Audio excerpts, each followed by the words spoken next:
podcast. Ngomong-ngomong, hari ini podcastnya kok sekarang sih kita yang ngisi? Kan biasanya Duta Pak Mahen.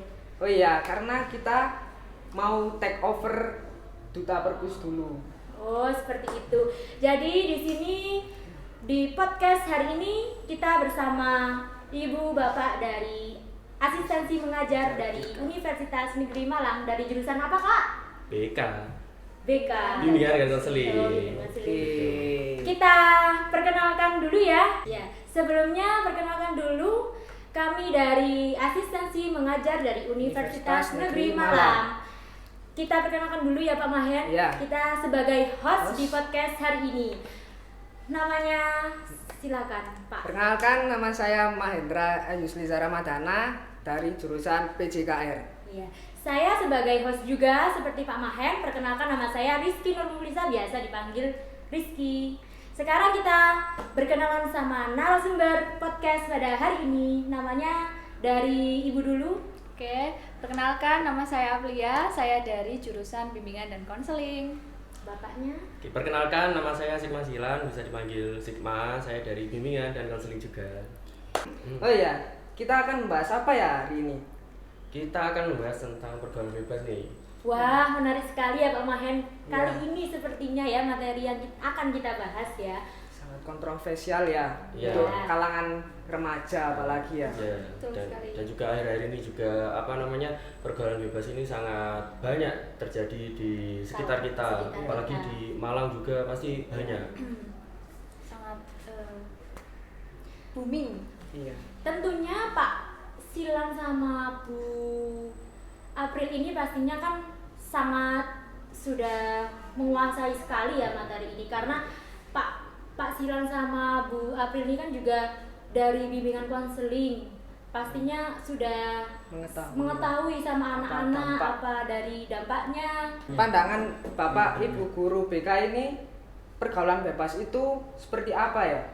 Oke. Mungkin dari Ibu April Iya, dulu ya. Bapak dulu ya. Oke, menurut saya terlebih dahulu, mungkin pergaulan bebas itu suatu hubungan antar individu yang di bawah umur seperti anak-anak sekolah itu, yang SMA atau SMP, bisa juga anak mahasiswa yang menjalani hubungan dengan teman-temannya itu yang tidak sesuai dengan moral yang ada di lingkungan sekitar mereka.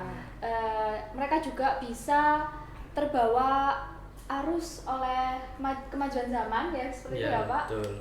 Kemajuan zaman yang mereka belum bisa memilah apa sih positif dan negatif dari pergaulan tersebut. Jadi makanya dikatakan pergaulan bebas karena mereka terlalu bebas dalam berteman sehingga mereka tidak memiliki batasan dalam dirinya itu. Atau juga bisa dikatakan kalau pergaulan bebas itu seperti itu, pergaulan yang antara individu dan juga individu seperti yang dikatakan Bu April tadi itu, akan tapi pergaulan tersebut itu melanggar moral atau norma yang ada di sekitar. Contohnya kayak norma adat atau norma-norma hukum yang ada di Indonesia seperti itu. Pastinya Bu April sama Pak Silan ini sudah pernah menangani ya kasus-kasus tersebut, karena dengan jurusan kalian bimbingan konseling, pastinya murid-murid atau siswa-siswa mungkin pernah bertanya kepada Pak Ya, Silan betul. atau Bu April, itu contohnya seperti apa sih? Oke. Kalau dari pengalaman saya kebetulan dulu itu pernah bukan ke konseling ya, tapi lebih kayak wawancara dengan salah satu anak yang terpapar dengan pergaulan bebas ini terutama di Malang. Itu dalam kegiatan penelitian. Nah, itu anaknya itu pergaulan bebasnya itu sesama jenis. Itu. Jadi takutnya memang dari situ pergaulan bebas ini sudah menjamur atau sudah banyak gitu ya di Malang sendiri kayak gitu. Jadi harus hati-hati sih. Terus selanjutnya apa ya dampak sosial dan psikologis untuk bagi anak yang anaknya melakukan pergaulan bebas? Oke, mungkin dampak sosial dan psikologis yang akan dirasakan oleh individu yang terjerumus dalam pergaulan bebas itu sendiri, mereka memiliki hubungan interpersonal antar individu itu cukup tidak baik ya, karena mereka akan dipandang pembawa Hal negatif. ya, bagi teman-temannya. Ya. Banyak juga orang tua yang berpandangan kayak gini, misal gak usah dekati anak ini membawa dampak buruk ke kamu, nanti sekolah kamu gak sukses, masa depan kamu gak terarah, seperti itu. Kemudian dampak ke psikologis anak tersebut juga, dia akan malu juga kan, karena dia lama-kelamaan akan dikucilkan juga oleh teman-temannya karena terjerumus juga ke pergaulan bebas itu tadi. Mungkin selain itu dari dampak sosial maupun psikologisnya, anak-anak atau remaja yang terkena pergaulan bebas atau terjerumus di pergaulan bebas itu juga bisa mendapat terkena penyakit kelamin menular seperti HIV, AIDS, kalau gonore kayak gitu juga. Kalau sering minum biasanya lambungnya kena, terusan bisa juga penglihatannya juga menurun kayak gitu. Dan juga untuk pergaulan bebas ini memang sangat-sangat berpengaruh ya terhadap diri kita individu maupun terhadap orang lain. Bahkan apabila saya sendiri melakukan pergaulan bebas, bisa jadi orang tua saya juga kena, keluarga saya juga kena kayak gitu. Nah gitu, mungkin akan membawa masa depan anak tersebut itu jadi nggak terarah gitu kan, karena dia membawa penyakit yang dia bawa sendiri karena adanya pergaulan bebas tadi. Ini tadi kan sudah ngobrol banyak tentang pergaulan bebas. Dari ibu bapak sendiri, bagaimana sih cara mengatasi seorang anak atau siswa yang mengalami pergaulan bebas sendiri? Pastinya ibu dan bapak ini sudah nggak asing lah menangani itu lah ya, di sekolah-sekolah kan menangani, banyak udah melakukan pergaulan bebas. Bagaimana dari Ibu April dulu? Oke, ngomong-ngomong tentang pergaulan bebas ya, setiap anak itu pasti punya alasan tersendiri kenapa mereka bisa terjerumus tuh dalam pergaulan bebas. Nah, nggak jauh-jauh kita memilih pertemanan kan, kita pasti ada alasan untuk mengikuti pertemanan tersebut. Nah, mereka itu akan terpengaruh ke pergaulan bebas, pasti ada alasan yang dibawa oleh mereka.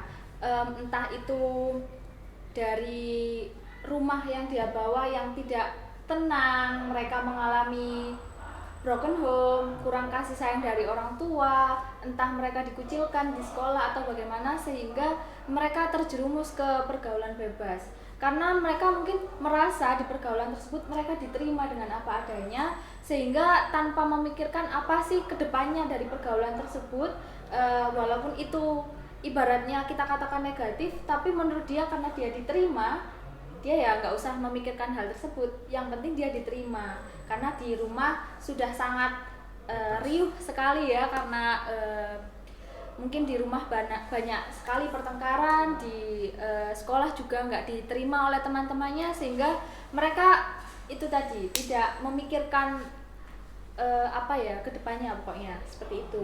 Jadi dari Bapak sendiri gimana tanggapannya? Maka dari itu memang sangat penting ya untuk pendidikan di rumah itu, kontrol dari orang tua itu juga sangat penting untuk perkembangan anak, tidak hanya pertumbuhan tapi perkembangan anak sendiri. Apalagi remaja-remaja saat ini kan sudah mulai memasuki peralihan antara anak-anak menuju ke dewasa. Apalagi remaja saat ini ya masuknya sudah masuk dewasa awal.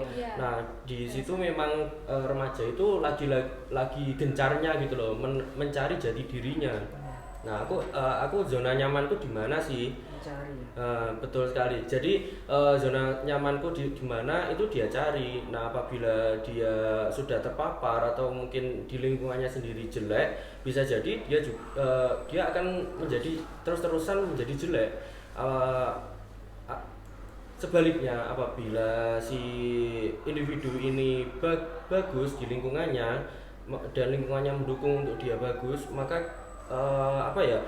dia akan jadi bagus juga. Contohnya kayak dulu di parenting, cara pola asuh orang tua dari saya sendiri. Nah, itu lingkungan saya itu memang sangat-sangat gimana ya, bisa dikatakan sangat buruk lah contohnya. Nah itu kayak ya mulai dari yang kecil itu ada yang maling, Ya. ada yang ya meskipun mungkin di orang-orang menganggap anak kecil maling itu ya mainan, tapi kan ya kalau dibiarin terus-terusan Dibiasain ya. ya dibiasakan Sampai terus-menerus besar. bisa mulanya mangga, bisa maling uang Motor ya? 271 Terus triliun. mobil. Nah itu ya mulainya dari kecil itu. Kalau makanya orang tua saya itu membentengi untuk jangan bergaul dengan mereka. Itu mungkin bagi anak-anak kecil seperti saya dulu itu anggapannya jahat ya. Soalnya Ya. saya jadinya nggak punya teman. Ya. Tapi lama kelamaan saya sadar bahwasanya lingkungan itu sangat mempengaruhi diri saya kayak gitu. Mungkin dari bapak ibu juga lagi punya pengalaman yang sama, mungkin juga Ya. merasakan gitu ya. Tuh, kalau pengalaman saya sih, saya terlahir dari kampung yang dianggap kriminal di Kota Malang. Lingkungannya. Lingkungannya itu yang sangat buruk sekali, wes. Waduh, Iya, iya. buruknya Iya. gimana gitu Pak Mahen? Bisa dijuluki gang sini itu ada namanya terusan. Wah, Kalau di gang saya itu terkenal miras, Oh iya. juga ada di situ. Pokok, tapi alhamdulillah saya juga nggak boleh ikut-ikutan ya. disebutkan nggak gangnya itu Kak? Loh, sensor bro, Oh, jangan. disensor. Jangan. Oke. Ya itu untungnya Pak Mahen sekarang udah Ya. nggak ikut sama Ya, teman-temannya ya. alhamdulillah. Alhamdulillahnya Ya. nggak juga. Itu pun orang tua pasti sangat berpengaruh ya untuk. Iya, alhamdulillah orang tua saya bisa lah Mm-mm. melindungi saya dari kenakalan. Nah, Mungkin itu loh. kasih oplos dulu sama Pak Mahen. Nah itu loh, makanya memang dari situ keluarga itu sangat berpengaruh, Penting, sangat ya. penting meskipun ya soalnya keluarga itu pendidikan pertama kita. Ya. Itu Apalagi ibu. dan juga untuk di sekolah itu ya pelengkap lah kayak gitu. Oke. Oh ya Pak Mahen. Ngomong-ngomong, dari tadi sudah ngomongin pergaulan bebas. Ya. Biasanya anak-anak yang terjerumus dari pergaulan bebas itu biasanya itu ikut-ikut temannya. Bener. Biasanya Mm. itu ngikutin seperti statementnya seperti kalau kalau nggak ngerokok nggak laki. Oh ya. Setuju ya, nggak ya. untuk Pak Mahen sendiri? Kalau Gimana? menurut saya sih ya tergantung umur sih. Oh tergantung Iya. umurnya. Kan di dalam rokok itu kan ada umur. Ya. Di atas 18 tahun. Mm. Iya. Lah sekarang di kampungku aja SDTK udah pegang rokok. Mm. Kalau itu sih emang Lingkungannya ya, Lingkungannya, faktor ya. lingkungan. Iya. Untuk Pak Silan sendiri juga laki-laki, pastinya tahu gimana tanggapannya. Kalau rokok sendiri yaitu kalau setuju sih sama Pak Mahen tadi. Soalnya kalau rokok itu dewasa aja lah. Ya, makanya. Udah dewasa gitu, dan juga mungkin yang lebih pantas lagi itu yang udah punya uang sendiri Penghasilan, ya, yang penghasilan. penghasilan sendiri. Soalnya ada lah orang tua yang memang ngebolehin anaknya untuk merokok, ada juga yang nggak boleh. Nah, yang permasalahannya itu yang nggak boleh ini yang tetap merokok. Nah, itu kan uang rokoknya ya juga dari mana? Mungkin ya dari uang jajan Oh, iya. orang tuanya. Itu kan ya malah kalau orang tuanya tahu bisa malah gak Apa? dikasih sangu. yang bisa juga gak dikasih sangu juga sih, dan juga bisa menyakiti hati orang tua. Oh, iya. Gitu. Bentar, saya ada pantun. Kan Oh. kan Kita dengar nih Apa? pantunnya dari Pak Mahen. anak kecil kan sekarang banyak yang rokokan. Ya. Mungkin dari pikirannya dia mungkin ya seperti ayam berkokok di atas genteng. Asik. Ya. Cakep. Kalau nggak ngerokok nggak keren. Oh, Nah, Sedap. Oke. Bagus sekali. well, Nah, mungkin ngomong-ngomong tentang rokok ini tadi Iya. ya. Nah, mungkin kebanyakan yang rokok itu kan bapak kan. Bapak. Nah, misal nih di lingkungan sekitar saya, kebanyakan itu bapak ngerokok di depan, Di depan anak. anaknya. Nah, anaknya masih di bawah umur. Ketika dia merasa, loh bapakku aja ngerokok, berarti aku boleh dong sebagai anak anak. Nah, seperti itu kan berarti mungkin bisa dikatakan kesalahan dari orang tua yang terlalu lalai seperti itu. Nah, tapi kembali lagi juga ke pribadinya anak tersebut. Kembali lagi kalau dia bisa memberi kontrol dalam dirinya kalau bahwa oh ngerokok ini bisa aku konsumsi ketika aku sudah mendapatkan uang sendiri atau bisa mencari uang sendiri itu nggak apa-apa. Nah itu bisa dijadikan salah satu faktor terjadinya anak pergaulan bebas itu karena kebiasaan yang dilakukan oleh orang tua tanpa mereka kontrol juga. Jadi orang tuanya juga lalai seperti itu. Dan juga selain itu ngomong tentang pergaulan bebas ya, memang selain dari orang tua, lingkungan itu juga sangat mempengaruhi. Tidak hanya tentang cara kita mengontrol, tapi biasanya ada juga teman itu yang memaksa kita untuk melakukan hal tersebut. Tapi ya kembali ke iman, prinsip. Nah, iman, prinsip itu juga harus penting banget. Soalnya kalau kita hidup nggak ada prinsip itu ya kita nggak punya tujuan, ya lempeng aja gitu. Nggak terarah. Mungkin akan hidupnya mengalir seperti air gitu ya, mengikuti arus tanpa melawan arus gitu. Oke, pembahasan kali ini sangat menarik ya dan cukup kontroversial bagi kalangan remaja. Betul sekali. Lalu saya mau tanya sama Pak Silan sama Bu April ini. Mau tanya nih, pastinya di sini tuh banyak sekali ya di perpustakaan SMA Negeri 1 Tumpang nih contoh literatur yang mendukung pencegahan pergaulan bebas. Contohnya apa Bu April? Ini. Oh iya, Pak Silan. Ini salah satu buku yang membahas tentang pergaulan bebas. Ini judulnya adalah Pengantin Remaja. Nah, Pengantin Remaja ini ditulis oleh Ken Terate. Nah, isinya ini di buku ini itu berisi tentang ada satu pasang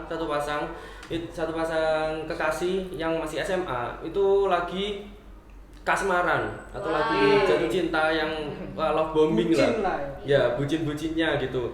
Nah, terus si salah satu dari pasangannya ini ingin cepat-cepat nikah. Nah, karena di situ ada kayak apa ya? Dia terpengaruh oleh cinta adalah soal hati, bukan usia. Nah, masuknya nanti ke pernikahan dini jadinya. Nah, maka dan dari sini juga itu si pasangannya itu mulai sadar bahwasanya dalam pernikahan itu tidak semudah yang dia bayangkan. Nah, dia itu sadar bahwasanya pernikahan itu tidak semudah apa yang mereka pikirkan gitu. Mulai dari penghasilan yang kurang, tapi omelannya itu di rumah itu makin banyak, dan juga enaknya hidup di rumah mertua akan tapi tidak sebanding dengan tantangan yang mereka hadapi kayak gitu. Oke, mungkin untuk siswa-siswi bisa membaca buku ini di perpustakaan SMA AN 1 Tumpang. Oke. Oh iya, ini kan contoh dari buku. Ngomong-ngomong kalau dari literatur yang film gitu ya maksudnya. Ya, tontonan lah. Contohnya apa? Mungkin kita atau semua teman-teman, siswa-siswa dan penonton Pustok sendiri bisa juga nonton 2 Garis Biru. Nah, mungkin nggak asing kan dengan film 2 Garis Biru. Kemarin ada yang nomor 2-nya. Nah, ya ada sesi yang kedua itu kalau nggak salah 2 Hati Biru apa gitu, lupa saya. Itu lanjutannya. Iya, lanjutannya dari 2 Garis Biru. Saya mau nonton. Nah, ngomong-ngomong tentang 2 Garis Biru itu juga sama tuh dengan buku itu.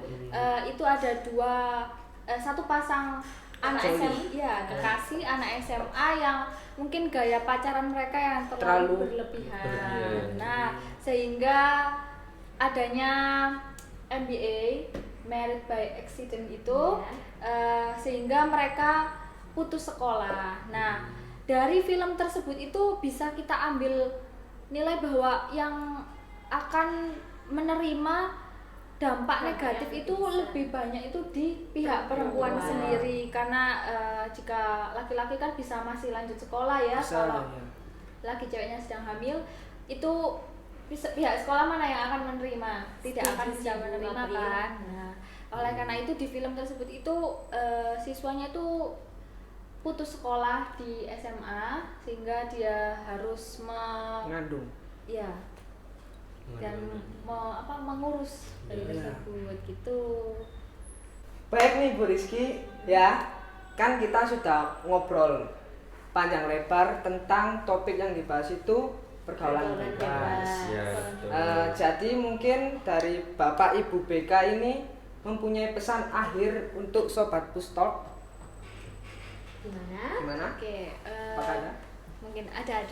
Harus ada Pak Mahe. Ya, Ya.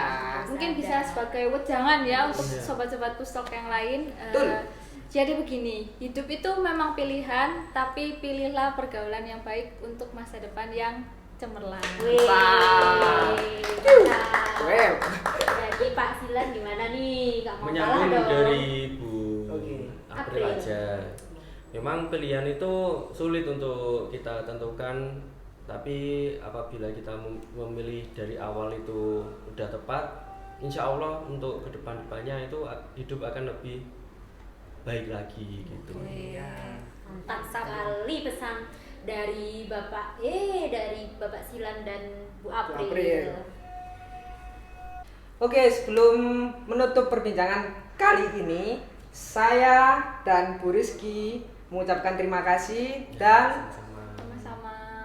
sukses selalu Buat buat Bapak Silan dan Ibu April yang sudah mengisi, edukasi. yang menjadi narasumber pada podcast hari ini, yang sudah mengedukasi ya tentunya buat para sobat Pustalk. Oke, jadi itu tadi episode kita tentang pergaulan bebas pada hari ini yang ada di Indonesia. Jangan lupa untuk berbagi pandangan dan pengalaman kalian di kolom komentar. Oke. Jadi jangan lupa apa guys? Like, comment, share,